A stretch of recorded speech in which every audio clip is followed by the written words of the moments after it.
Okay, let's get started. So today we are going to see about the Copilot, how it is acting in Visual Studio on D365 Finance and Operation.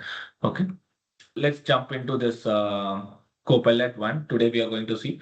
So basically, what is like Copilot? So Copilot is an AI-based application. Actually, it is designed to improve productivity by reducing the minimal and repetitive through our intelligent suggestions.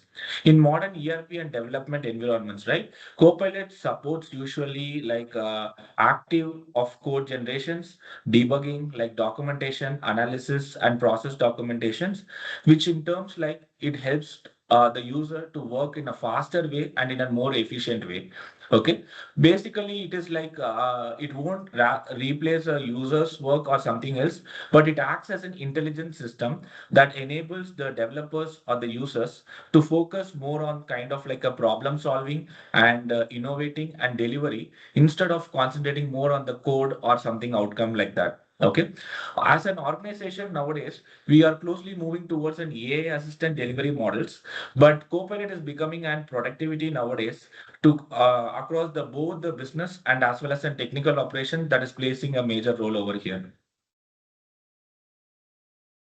So the next about the types of Copilot, I'll handle it to my colleague. She will be explaining you that. Let's talk about the different types of Copilot. First one is GitHub Copilot. GitHub Copilot is AI assistant for the developer inside the Visual Studio or VS Code, and it is help for the code generation, debugging, optimization, and documentation.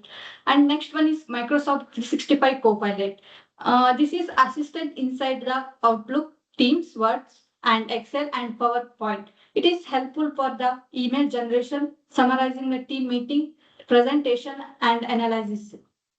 Third one is Dynamics 365 Copilot. It support inside the ERP and CRM business process, help with summarizing and content generation and process the assistant. And fourth one is Power Platform Copilot.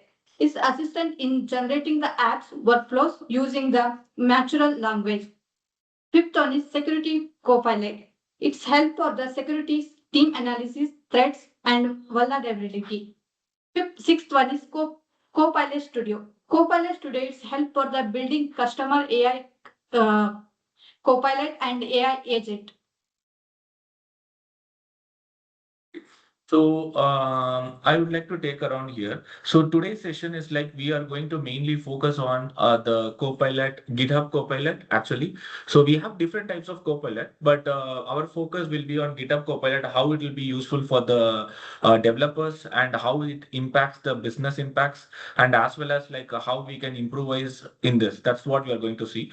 So when it is coming to GitHub Copilot, right, it is nothing but an AI powered coding assistant. It is integrated directly with Visual Studio and Visual Studio Code actually, and it helps to write the developer's code faster and it is in a more efficient way. Okay, it understands the developer's context. Actually, what does the GitHub Copilot does is it understands the developer context and provide a real-time suggestion for the code. It's not only for the code generation as well as it will be helpful for debugging or optimization and doing any kind of documentation purpose also. In digital finance and operations projects, GitHub Copilot helps to reduce the repetitive development. So suppose if you want to kind of do of a repetitive developments, right? So it will directly reduce. You don't need to go ahead and write all the kind of frameworks or other things. This helps you to do an automation process and with the proper code consistencies, but all the control and everything will be there with the user developers to accelerate overall delivery productivity. Okay. Instead, the what the conclusion line from the GitHub Copilot may be like instead of spending like time repetitively for other standard logics and other things, right? It helps you to more focus on solution logic wise and as well as to innovate new things on ideas perspective. Next, we will see about how the Copilot architecture does it. So in this, the user is the main point, the first point of contact. So what the user will do is the developers write the codes, and after writing a code, right, what they will do, they will try to comment out or they will try to do a selection and ask for a copilot what kind of things we need to do, right? So the copilot extension, what it does is it collects all the informations such as current file, existing codes, or open tabs, or it can be any references or coding patterns, and it converts and it sends to the copilot service. So what the copilot service does is like it is like try to consume that service. Inside that service, we have that LLM process. What is LLM in the sense is it contains a large language model. It is a kind of AI trained model, okay, which will be having which will be having a kind of unstructured data which has an access to all the things which we are giving an access to it. So it will just merge all this process, and then it will give you the suggestion written in a way that okay, what kind of things for the questions or something you are answering, it will give you the suggestions. So at the last, the developer will be the person to decide whether we need to accept that or something, like whether we need to go with what Copilot says is the correct or something else.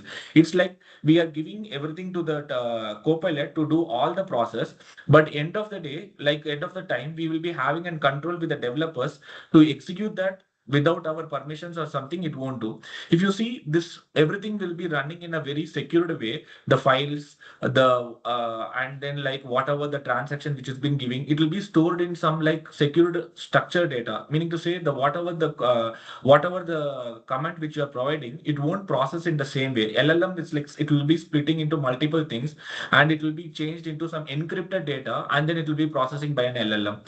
So this is the overall architecture of the GitHub Copilot.